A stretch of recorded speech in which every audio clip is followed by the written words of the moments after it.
Hello everyone and welcome back to Brick Country. Mason here. Today we are going to be comparing the two towers from LEGO Lord of the Rings. Now, Lord of the Rings is my favorite LEGO theme and some of my favorite movies. So I am very excited to dive into detail of these amazing LEGO sets and tell you which one is the better tower. So without further ado, let's get started.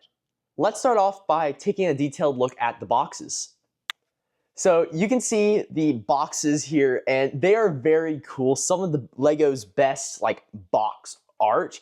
And personally, I'm just gonna go ahead and say I like this box better, the older box style. But let's dive into detail first so you guys can make a decision. Let's start off with Orthanc though, since it is the older of the two sets. So Barad-dûr out of the way, slide Orthanc into place. So you can see it is a very, very large box and I really like that. You can also see it's thinner than Barad-dûr and most 18 plus sets nowadays. With the number of pieces though in the set with 2,359, this would probably be an 18 plus set if it was released modern day.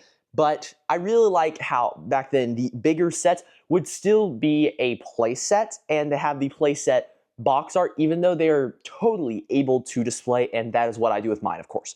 Now, taking a look at the actual box art, you can see that we have Treebeard on the front, and this is the only Treebeard figure LEGO ever made. Now, it's cool, but it's not totally accurate to the source material. I would love if they revisited him, similar to how they did Chewbacca recently, and they're going to do C-3PO. I would love to see a Treebeard in a similar style with Merry and Pippin as your minifigures. That would just be a perfect set. Moving on from Treebeard, though, you can see we have the minifigures down on the bottom, and also a symbol for a light brick. Now, since this is one of the old ones, they don't have the big ugly tags that the modern boxes have to warn you about choking hazards. I think that just takes away from the art of the box, and I really think that they should put them somewhere else in the modern sets. But with the old ones, you just got a really cool picture of the light brick and a little battery warning.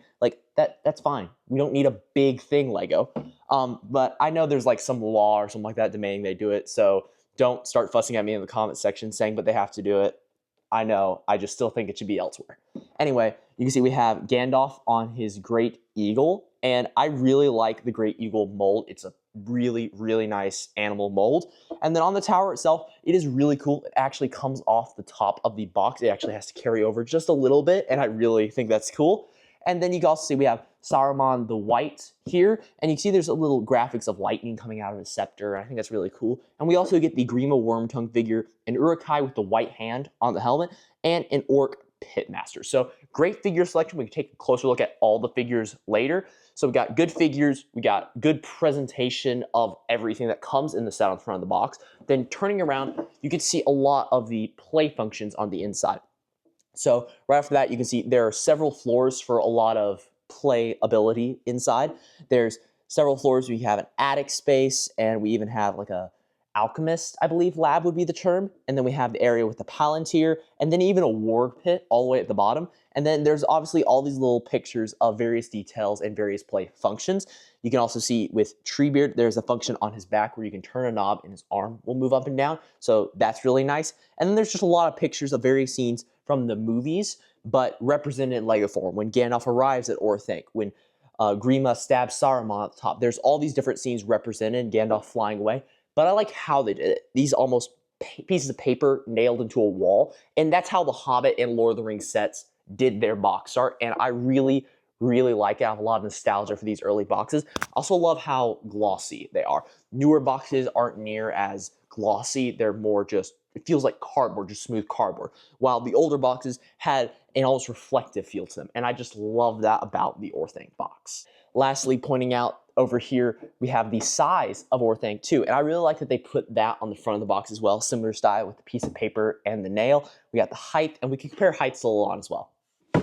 Moving on to Barad-dûr. Now, this is a very new LEGO set, so it's done, as I said earlier, with the big electronic tags and not as smooth of a finish, but still very nice nonetheless. I love the front presentation, how we have the glow behind it, but one thing that Orthanc has over it is it actually has a backdrop. So I think this would have looked a lot better if it had a backdrop of Mordor with Mount Doom in the background.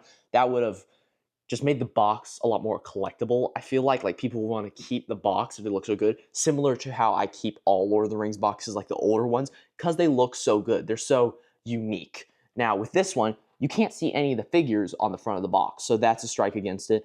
But don't get me wrong, I still love the 18 plus style. Just with Lord of the Rings sets, I feel like it would be really, really nice if all of them got the same treatment, regardless of age. I know they're revamping everything in the new style, but I wish they had some big art in the background and showed all the minifigures in cool little poses and stuff, and that would be really fun. Turning to the side of the box, we have a very nice profile of the eye itself and a small section of the tower, and it looks really, really good. Back of the box, showing some lifestyle images and various images of the inside and different play functions. You can see how the castle comes apart in modules as well. And then also another sticker for the light brick. For some reason, this one's small and on the back as opposed to on the front, which I really like about the Orthanc box.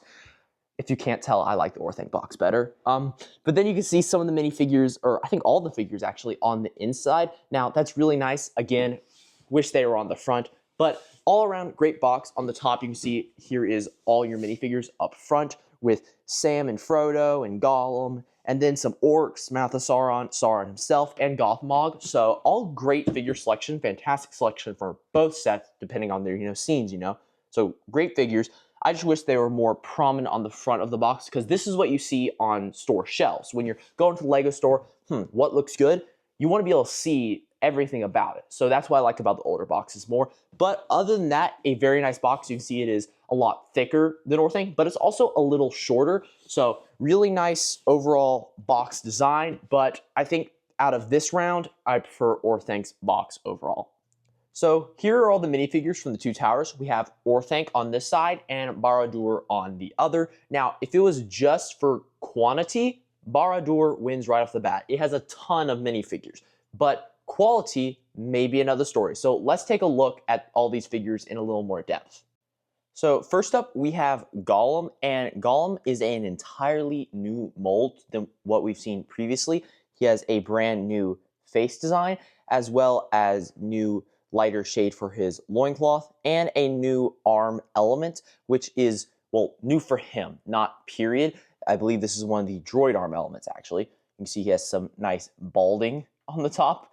And the overall detail on this figure is very, very nice. I think I prefer the original just because of the pupils. So here is Gollum beside the older one for a little bit of comparison. Now, I prefer the older one, but comment below which you prefer of the two versions of Gollum, newer or older. But all around, a great figure. Next, we have Frodo and Sam, both great figures, but I'm not going to talk much about them because they are identical to the versions you see in Rivendell, with the exception of their helmets, which Barad-dûr actually comes with a pack of orc helmets, and I really like that we got exclusive molds for Sam and Frodo's helmets, as that was a detail that I really wanted them to capture when I originally heard the rumor for Barad-dûr. Now, as for the orcs, all around great figures. We've got two green ones using the goblin hairpiece, and they remind me a lot of the Moria orcs. And then we got two that are more reminiscent of the Mordor or the Uruk-hai warriors. We have a cook, a blacksmith, and two different swordsmen. This swordsman, you can see, actually features one of the exclusive helmets from this set, the orc pack. The other exclusive element among the orcs is this new shield element, which is printed, and I really like the overall design of these orcs. Now, when it comes to the green ones, I prefer the Moria orcs look better. They look a little more creepy, I can say, as well as the hairpiece looked a little better, in my opinion. It looked more scraggly and more well-worn, I would say, is the best word I can use to describe it, more dirty, while these look a little more polished, as they are, as I said, the Goblin Harry Potter hairpieces. But all around, great figures, and I love how orcs are finally returning. I wish they were on the Pick and Build website, though, because I would definitely be army building these figures. Next up, we have Sauron's two best warriors, I would say, best generals. We have the Mouth of Sauron and Gothmog. Gothmog being exclusive to the set, and I've always wanted a Gothmog figure, so I'm very glad this figure exists. And I love his printed, armor element, and it looks really good, really beefs him up a little bit. His face printing is really nice, really shows his scarring on one side, and an all-around great figure. Mouth of Sauron, also a great figure, one of my favorites in the collection now, because of all his exclusiveness. Now, there wasn't a different Mouth of Sauron that came in the Battle of Blackgate set a while back with the original waves of Lord of the Rings, but this is an updated version. I love that about him because he's different.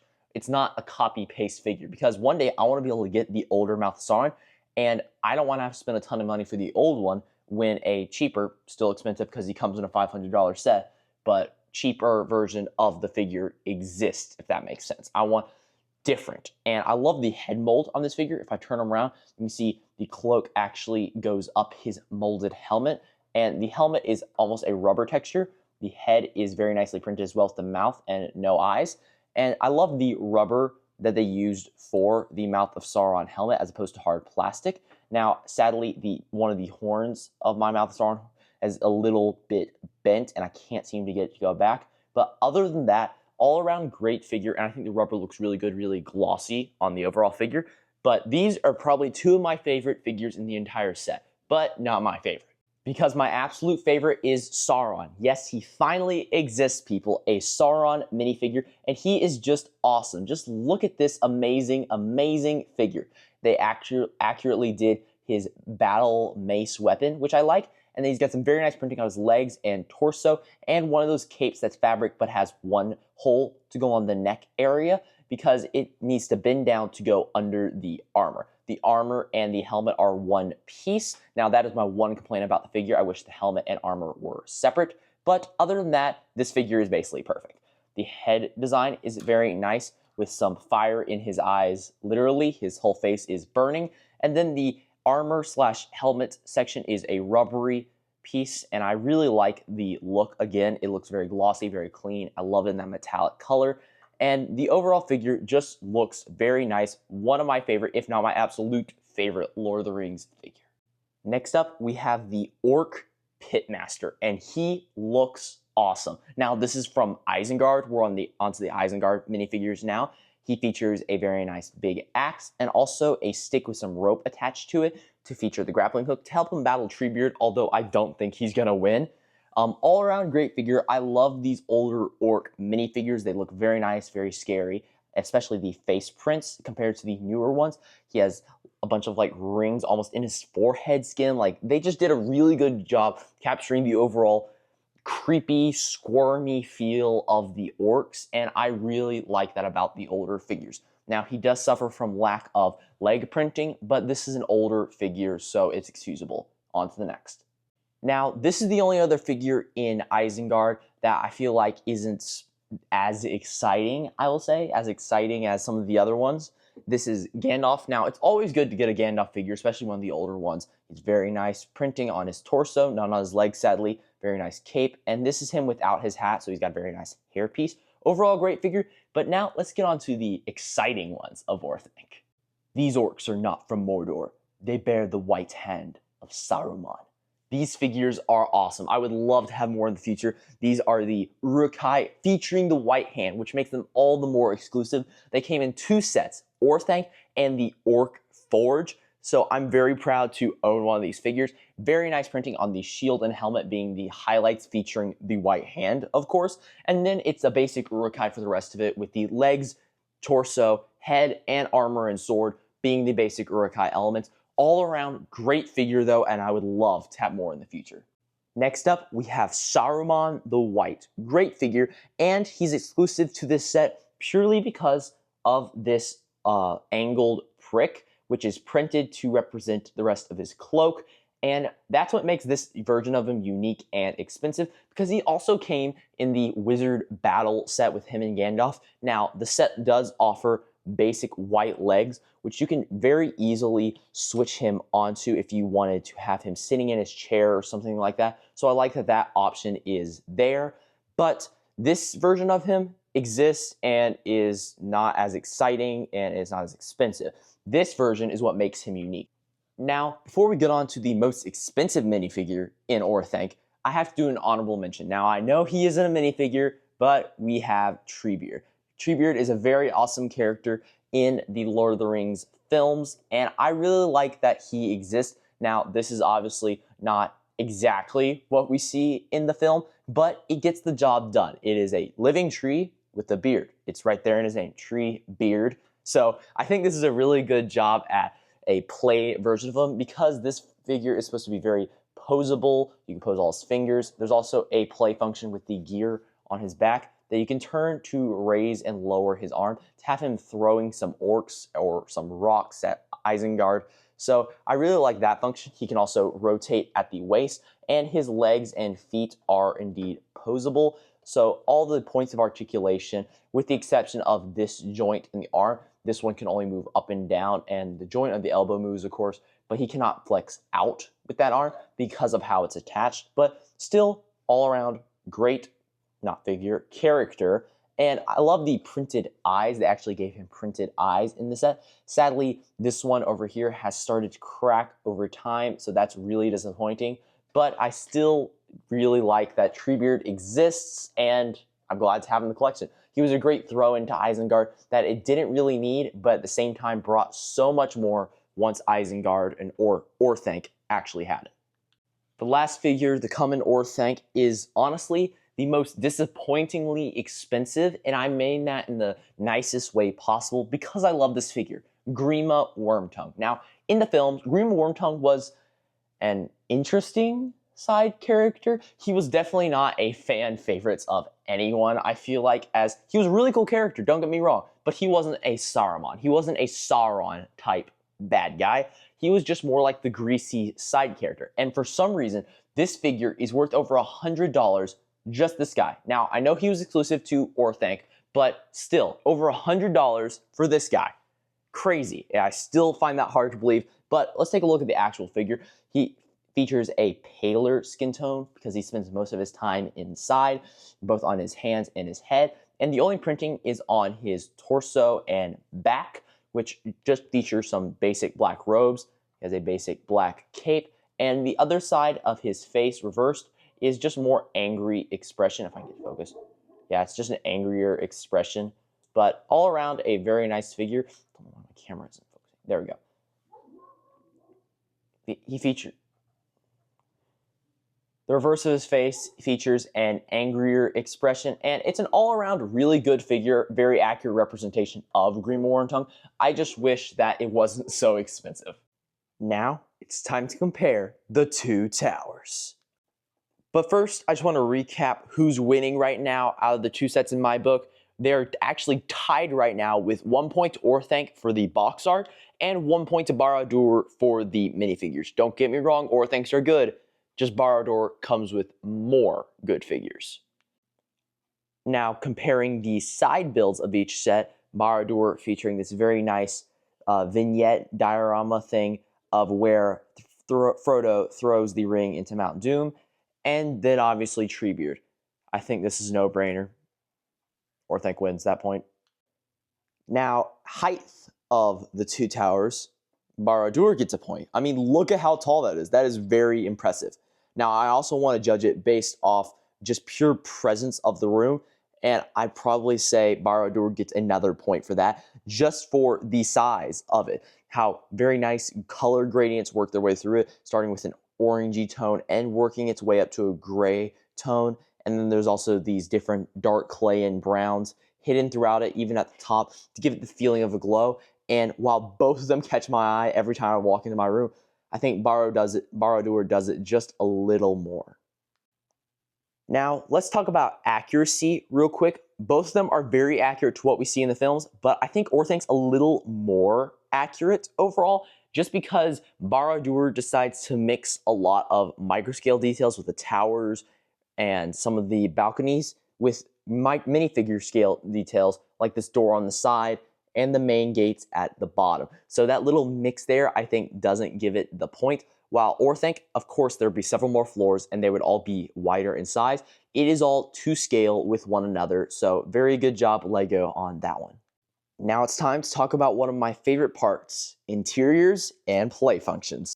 Starting off with Barad-dûr, there's a lot of very nice interior details with a forge, even a golem cave over here, some sharpening for tools, and then, I'll come back to play functions, don't worry. Then we have an orc dining hall, including the meats back on the menu sign back there, which I just love that as a reference.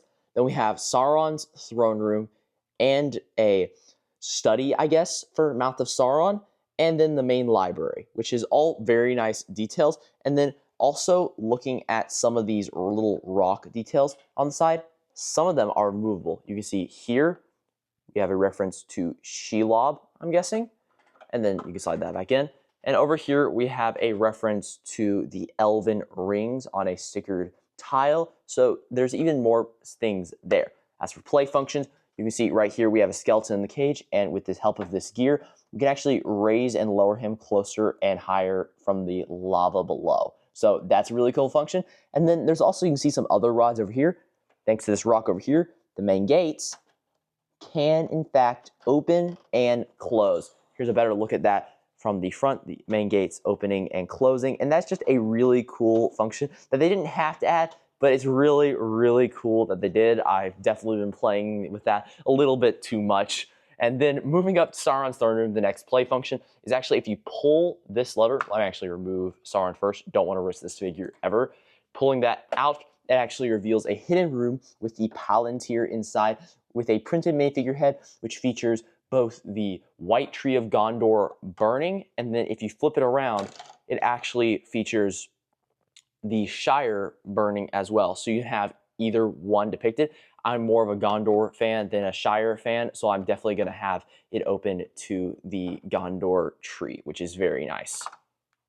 And the last play function is all the way at the top, or you call it a play function. This ladder in the library can rotate, so that's very nice that that's there. Just another added detail. And also, the whole thing is modular, so that's really cool. So if I pull this pin out here, the entire top of the tower is removable, as well as Sauron's throne room and the orc dining hall. So it is very modular, so you can access each interior however you like or for transportation. So it's all around really nice. They all connect with just some clips at the front and some bar elements you can see over there.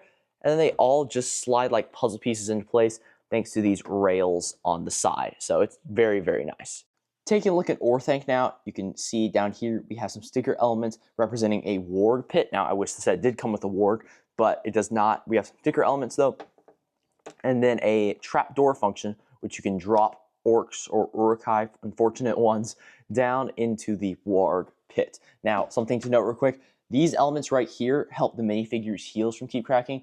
And since this is an older set, I included them, but they did not come with the set. I just want to make that clear, as well as this moth on a clear stand and the clear stand for the Great Eagle. The Great Eagle does come in the set, but not the stand for it. So I just wanted to point out that those did not come in the set. I just added them, and I think they look good.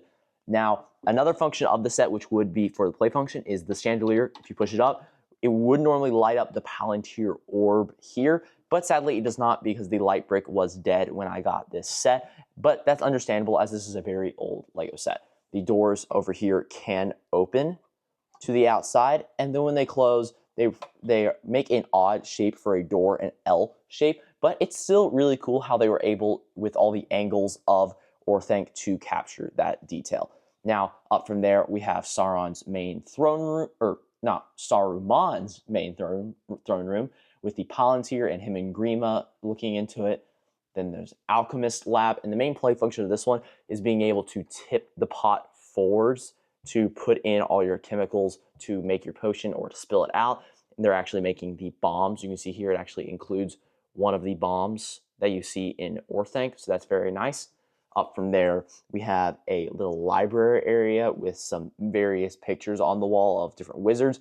And there's also a picture of the Ring of Barahir, Aragorn's ring, on the table, which is very nice. And then on the top floor, it's almost an attic space, and I love this play function. You can flip this little knob over, drop this platform, and it actually unfolds like an actual attic loft would. So then Saruman can go up and get some rare artifacts, some helmets, stuff like that from his attic. Now I also put the printed cloak element here because I don't want to risk it, but I want to keep it with the set. And now if you count the last area even as a floor, we have the top of the tower where Gandalf is held prisoner by Saruman. So it's really cool that they included the platform for him, and I really like displaying Gandalf on top. And now it finally comes down to it.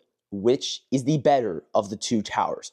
Now, for when they came out, if we're judging, I would probably say Orthanc was the better set because it had a cheaper price and still had a lot of good figures. So if they came out both this year and at their original retail prices, I would say Orthanc because it is really good set and it would be at a cheaper price.